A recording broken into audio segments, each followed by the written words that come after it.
आकाशवाणी दिल्ली से प्रस्तुत है कार्यक्रम स्वास्थ्य पत्रिका हमारी सेहत।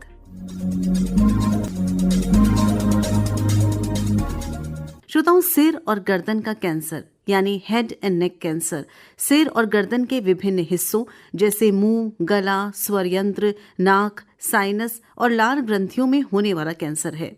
इस विषय पर अधिक जानकारी के लिए हमने आमंत्रित किया अपने स्टूडियोज में डॉक्टर तपस्विनी प्रधान को। ये एक बहुत ही biologically diverse group of cancers होते हैं जो हमारे हेड एंड नेक एरिया को इन्वॉल्व करते हैं, जैसे कि नाक है या साइनसेस हैं, ओरल कैविटी मुंह का कैंसर है, या खाने की नली का, सांस की नली का, या कुछ ग्रंथियां जैसे थायराइड है या थूक बनाने की ग्रंथियां सलाइवरी ग्लैंड्स हैं। तो मोटे तौर पे मैं कहूँगी अगर आप ब्रेन और आँख को सेपरेट कर दें, बाकी जो भी एरिया हमारे कॉलर बोन के ऊपर आता है उन किसी भी अंग में जब कैंसर होता है, ये हेड एंड नेक कैंसर या नाक कान गले के कैंसर में इंक्लूड होता है। तो हेड और नेक, सिर और गर्दन के कैंसर को पहचान कैसे सकते हैं? इसके लक्षण क्या क्या हैं? लक्षण और जो पहचान हम कह रहे हैं ये डिपेंड करता है कि ये कैंसर कौन से साइट से ओरिजिन कर रहा है। तो मोस्ट कॉमन जो हमारे भारतवर्ष में है वो है मुंह का कैंसर या ओरल कैविटी कैंसर। लक्षण इसके कई तरह से होते हैं। अनयूजुअल ग्रोथ या कोई मांस बड़ा है जिसका कोई कारण नहीं है, या अल्सर है, नॉन हीलिंग अल्सर, घाव बना है जो कि दवाई आपने कर ली, 4-6 हफ्ते हो गए, हील नहीं कर रहा है, या दांत है, दांत जो बहुत ही मजबूत होता है, हिल रहा है, किसी भी कारण से हिल सकता है बट कोई कारण भी नहीं है और दांत आपका हिल रहा है। मुंह का बंद होना, ग्रेजुअल क्लोजर ऑफ माउथ, आवाज़ में बदलाव आना जैसे कि टंग का कोई कैंसर हो, जबान का कैंसर हो, खाने पीने में दिक्कत हो रही हो, ये प्राय कॉमन सिम्टम्स होते हैं मुंह के कैंसर के।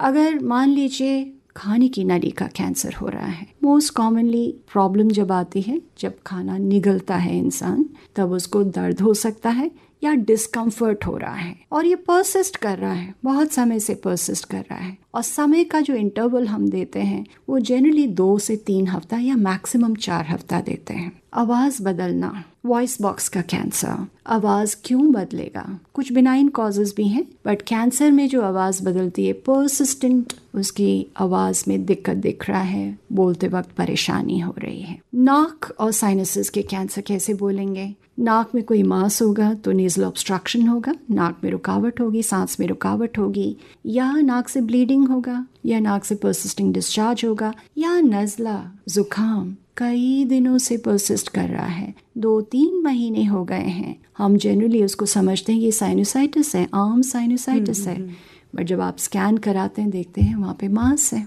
हेड एंड नेक के कैंसर जो है अधिकतर तंबाकू जो सेवन करते हैं 80-90% वो कारण होता है। बट एक जैसे नुकीले दांत हैं, ओरल कैविटी कैंसर, जो लोग तंबाकू या अल्कोहल का सेवन नहीं करते हैं, दांत एक मेजर रीजन रहता है। तो ये जो नुकीले दांत हैं बार बार रगड़ रगड़ के या तो मुंह में टंग में छाला पैदा करते हैं या गाल में पैदा करते हैं। अगर हम इस चीज़ को नज़रअंदाज कर देते हैं तो ये जो बिनाइन अल्सर्स हम देख रहे हैं टंग में या गाल में, समय के साथ साथ ये परिवर्तित हो जाते हैं। इसको डायग्नोज कैसे किया जाता है? सबसे पहले तो है हमारा पैथोलॉजिकल टेस्ट। पैथोलॉजी में इम्पॉर्टेंट चीज़ क्या है? वो है बायोप्सी, यानी कि एक छोटा सा पीस लेके हम अपने माइक्रोस्कोपिक जांच के लिए भेजते हैं। दूसरा, जब आपने डायग्नोसिस कर लिया तो नेक्स्ट इज हमें बीमारी का एक्सटेंट देखना है, तो लोकल एरिया में उसका कितना स्प्रेड है। तीसरी चीज़ जो हम करते हैं वो है पेट स्कैन, जिसमें होल बॉडी स्कैनिंग होती है। मोस्ट कॉमन जो जाता है ये बीमारी हेड एंड नेक का लंग्स में, फेफड़ों में, दूसरा साइट है लिवर, तीसरा साइट है बोन्स। तो ये 3 जो चीज़ें हैं उनको देखना भी बहुत ज़रूरी है। तो इसका उपचार क्या है? तो जो हेड एंड नेक कैंसर्स हैं most of them are treated surgically. Majorly ये एक सर्जिकल डिजीज़ है, पर जब ये बीमारी एडवांस्ड होती है तो हम लोग मल्टी मोडल ट्रीटमेंट थेरेपी लेते हैं। कभी कभी बीमारी ऐसे एरिया में होती है जो कि रेडियो रिस्पॉन्सिव होता है, कुछ कैंसर्स कीमो रिस्पॉन्सिव होते हैं, जैसे लिम्फोमा, मान लीजिए हेड एंड नेक एरिया में लिम्फोमा है तो वो कीमोथेरेपी की ओर जाता है। कुछ रेडियो रिस्पॉन्सिव ट्यूमर्स होते हैं, जैसे नाक के पीछे एक एरिया है नेजोफैरिंग्स, हम जनरली उसको रेडिएशन से ट्रीट करते हैं। या कुछ ऐसे कैंसर्स होते हैं जो रेडिएशन को, कैंसर टाइप्स होते हैं जो रेडिएशन को रिस्पॉन्ड करते हैं। कुछ ऐसे कैंसर्स है वो रेडिएशन को रिस्पॉन्ड करेंगे ही नहीं, जैसे थायराइड के कैंसर है या सलाइवरी ग्लैंड के कैंसर्स है, वहाँ आपको सर्जरी करनी है। बट मेजरली जब हम देखते हैं नाक कान गले के कैंसर्स हैं वो सर्जिकल केसेस होते हैं। बट सर्जरी के बाद जब वो स्टेजिंग होती है उसके ऊपर निर्भर करता है आप रेडिएशन ऐड कर रहे हैं कि नहीं, या रेडिएशन के साथ कीमोथेरेपी दे रहे हैं कि नहीं। तो इसका इलाज कितने लंबे समय तक चलता है? ऑनेस्टली कहें तो हमारे भारतवर्ष में अवेयरनेस की कमी के कारण कई और फैक्टर्स है, इग्नोरेंस, फियर, बहुत सी चीज़ें हैं जिसके कारण 60-70% जनता आती है जब बीमारी एडवांस हो जाती है। तो एडवांस डिजीज़ में हमेशा मल्टी मोडालिटी थेरेपी यूज़ होता है, सर्जरी के साथ रेडिएशन भी हो गया। मेजरली जब सर्जरी होती है मान के चलिए 7 से 10 दिन पेशेंट लेता है रिकवर करने में। रेडिएशन की जो शुरुआत होती है सर्जरी के बाद वो 4-6 हफ्ते के बाद होता है। तो वो सिकाई जो है करीबन 6.5 हफ्ते से 7 हफ्ते लगता है। तो कुल मिला के आप ट्रीटमेंट देखिए 3 महीना तो कहीं नहीं गया। तो पेशेंट्स का, फैमिली का सपोर्ट बहुत ज़्यादा ज़रूरी होता है। तो इलाज के दौरान पेशेंट को क्या क्या सावधानियां रखने की ज़रूरत है? सबसे इम्पॉर्टेंट जो चीज़ मैं कहूँगी वो है अपना मेंटल स्ट्रेंथ, क्योंकि जैसे ही हम सर्जरी का नाम छेड़ते हैं पेशेंट डरना शुरू कर देते हैं। So he should have faith and confidence in himself and on the doctor. Treatment के दौरान जितना भी पेशेंट पॉजिटिव रहेगा उतना उसको अपने बॉडी से हेल्प मिलेगी। उसका इम्यून सिस्टम, जो कि हम कहते हैं ना पुलिसमैन ऑफ द बॉडी, बिल्कुल गार्डेड रहता है और बॉडी को बूस्टेड रखता है। कोई भी चीज शरीर में जो हो रहा होता है वो अपने आप करता है बिना बताए, आपको पता भी नहीं चलेगा and it would have done the job. So first and foremost I would say patience, positivity and Perseverance. लगे रहो कि हार नहीं माननी है इस बीमारी से, और ये अपने आप को रोज बोलना है कि मैं इस बीमारी से जीत पा चुका हूँ। These are called affirmations. तो मैं पेशेंट्स को हमेशा कहती हूँ अपने को बताइए कि मैं जीत चुका हूँ, मैं जीत रहा हूँ भी नहीं, मैं इस बीमारी से जीत चुका हूँ। दूसरी चीज़ है अपने डाइट को कंट्रोल में रखना। डाइट बहुत इम्पॉर्टेंट चीज़ है। डाइट में हम एम्फेसाइज करते हैं प्रोटीन्स और विटामिन्स पे। हाई प्रोटीनिशियस डाइट जो कि आपको वेजिटेरियन और नॉन वेजिटेरियन डाइट से दोनों से बराबर मिलता है, और विटामिन्स जो हैं आपको भरपूर ग्रीन लीफी वेजिटेबल्स और फ्रूट से मिलता है। कुछ डॉक्टर्स सप्लीमेंट्स, प्रोटीन सप्लीमेंट्स की बात करते हैं। सप्लीमेंट इसीलिए करना पड़ता है कि कुछ समय तक बॉडी को एब्जॉर्प्शन के भी इश्यूज होते हैं, और दूसरी बात ये पेशेंट्स काफ़ी समय तक राइल्स ट्यूब फीड में भी रहते हैं, यानी कि नाक में एक ट्यूब डाली जाती है जो पेट में खुलता है। राइल्स ट्यूब फीडिंग में बहुत रिस्ट्रिक्शन हो जाते हैं कि आप कैसा डाइट दे सकते हैं, जिसके लिए इस चीज़ को ऑब्विएट करने के लिए हम एक्स्ट्रा सप्लीमेंट कमर्शियल प्रिपरेशंस की और भी देखते हैं। हमें 100% उसके ऊपर रिलाई नहीं करना चाहिए, but yes they are useful. हम फैमिली मेम्बर्स की भी बहुत काउंसलिंग करते हैं कि आपको पेशेंट को केवल पॉजिटिव बातें ही करनी है, नो नेगेटिव थॉट्स।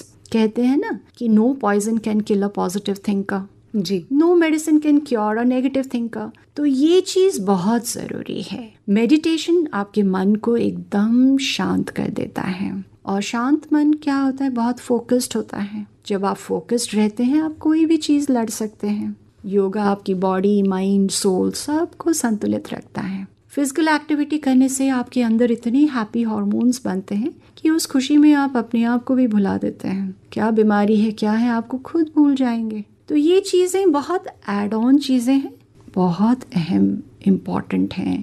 केवल ट्रीटमेंट कैंसर का नहीं हो रहा है, यहाँ एक इंसान का हो रहा है, जहाँ पर हम उसकी बॉडी, उसके माइंड, उसका सोल और उसके सारे सेंस ऑर्गन्स को एक संतुलित रूप में लेके जाना चाहते हैं। इलाज करवाने के बाद, क्योंकि बहुत लंबा प्रोसीजर है, इसका सक्सेस रेट कितना रहता है? सक्सेस रेट जो है बहुत सालों से कोई बहुत ज़्यादा बढ़ा नहीं है, बट सक्सेस रेट बिकॉज हमारे पेशेंट बहुत एडवांस स्टेज में आते हैं, मान के चले 50 से 60% लोग लंबे समय तक ठीक रहते हैं। बट ये कोई यूनिफॉर्म नहीं है हर एक पेशेंट के लिए, बिकॉज हर एक पेशेंट की जो स्थिति होती है, कैंसर का स्टेज होता है, कैंसर के प्रॉपर्टीज़ होते हैं, वो सब अलग होते हैं। बट मोटा मोटा जो कहेंगे 60% of the patients do well in the long run. 60% लोग लोकल एरिया में फेल करते हैं, 20 से 30% लोग डिस्टेंट ऑर्गन्स में, लंग या लिवर या बोन्स में बीमारी आ जाती है, या कुछ ऐसे कम 10-20% लोग हैं जिनको बार बार भी होता है, या कैंसर उनके हेड एंड नेक में कई और अन्य एरिया में भी होता है। तो अंत में हम आपसे यही पूछना चाहेंगे कि इलाज होने के बाद मरीज क्या सावधानियां रखे, ऐसी सावधानियां जिससे कैंसर दोबारा ना हो। कैंसर दोबारा ना हो उसके लिए अपने आप को बदलना पड़ेगा, क्योंकि ये जो नाक कान गले के कैंसर्स हैं, जैसे मैंने आपको बताया 80-90% तंबाकू के सेवन से है और 60-70% अल्कोहल शराब के सेवन से है, बहुत प्रतिशत तो सुपारी के कारण है। तो ये 3 मेजर चीज़ें हैं, इसीलिए कहते हैं ना कि ये जो कैंसर है इट इज़ हाईली प्रिवेंटेबल।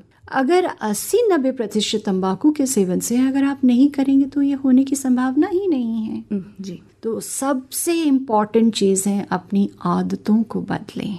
दूसरी बात है डाइट, खुराक 2/3 खुराक वेजिटेरियन डाइट होना बहुत ज़रूरी है, और फ्रूट्स, फलों का और सब्जियों का सेवन करना चाहिए। तीसरी बात है कि हमें अपने आप को स्ट्रेस फ्री रखना भी बहुत ज़रूरी है। हमारे इमोशंस, हमारे जो स्ट्रेस, एनवायरमेंटल स्ट्रेस फैक्टर्स हैं, उसको दूर करना हमें सीखना चाहिए। चौथी बात, वैक्सीनेशन प्रोटोकॉल, क्योंकि कुछ हेड एंड नेक के कैंसर्स हैं जो वायरसेस से होते हैं, जैसे कि एक ह्यूमन पैप्लोमा वायरस है या एप्स्टीन बार वायरस है। तो human papilloma virus I think सब जानते हैं, सर्वाइकल कैंसर्स के संबंध में बात करते हैं, बट HPV वायरस हमारे हेड एंड नेक में भी है, नाक कान गले के कैंसर्स में भी है, जो कि ओरोफैरिंजियल कैंसर्स या सांस के रास्ते के कैंसर्स में इम्प्लिकेटेड है। तो वैक्सीनेशन प्रोटोकॉल जो है वो हमें फॉलो करना चाहिए। अंत में हम आपसे कहेंगे, आप जाते जाते हमारे श्रोताओं के लिए क्या संदेश देना चाहेंगे? आई थिंक बहुत इम्पॉर्टेंट चीज़ है, जो कि एक मैंने जब बहुत पहले किसी का इंटरव्यू किया था और उन्होंने मुझे बताया, वो कैंसर से ही मरीज़ थे, तो उन्होंने ये कहा मुझे कि ये जो 6 लेटर्ड वर्ड है कैंसर, CANCER, इस कैंसर को हम एक और 6 लेटर्ड वर्ड से लड़ सकते हैं, जिसका नाम है प्रेयर, PRAYER। तो मैंने उनसे पूछा इसका मतलब क्या है, तो उन्होंने मुझे बताया P का मतलब पॉजिटिविटी, पॉजिटिव रहिए कि ये बीमारी आपको कुछ नहीं कर सकती। R का मतलब है रेजिलियंस, हार नहीं माननी, और इसके अगेंस्ट हम अपनी लड़ाई को बरकरार करते रहेंगे। A का मतलब है adapt to the new changes, treatment होता है, बॉडी में बहुत से चेंजेस आते हैं, रेडिएशन लग रहा है, कीमोथेरेपी लग रही है, शरीर में बहुत से चेंजेस आएंगे, एक्सेप्ट करिए, जो भी आपको मिल रहा है उसको एक्सेप्ट करके आगे चलें। वाई में उन्होंने कहा था कि आप अपने आप को अंदर झांक के देखिए, ये बीमारी हुई क्यों आपको। कुछ हमने अपने लाइफस्टाइल में कुछ ऐसे चेंजेस करने हैं तो ज़रूर करें। ई का उन्होंने बताया एन्जॉय द मोमेंट्स, क्योंकि ये एक पॉज की तरह है। जब कैंसर आपको होता है एक ब्रेक लगता है, भागती हुई दौड़ती हुई जिंदगी में एक ब्रेक लगा, ऊपर वाले की दया से लगा। उस ब्रेक में आपको अपने आप अंदर झांक के भी देखना है। और आर का मतलब है इस ब्रेक के दौरान अपने परिवार के साथ समय बिताइए। इसमें बहुत डीप मीनिंग है। That is why it is said cancer can be fought with another 6-lettered word which is called prayer. तो मेरा ये अंत में कहना होगा कि ये एक ऐसी बीमारी है जो आपको कहता है कि अपने ज़िंदगी में आपने क्या क्या किया है, रिफ्लेक्ट करिए। जहाँ आपको लगता है आपने गलतियाँ करी हैं उसको सुधार लाएं, so that ये आपको दोबारा वापस ना मिले। आपने बहुत ही महत्वपूर्ण जानकारी और बहुत ही सुंदर संदेश हमारे श्रोताओं को दिया। बहुत बहुत धन्यवाद। शुक्रिया। सिर और गर्दन का कैंसर। इस विषय पर अभी आप जानकारी प्राप्त कर रहे थे सिर और गर्दन के कैंसर की विशेषज्ञ डॉक्टर तपस्विनी प्रधान से।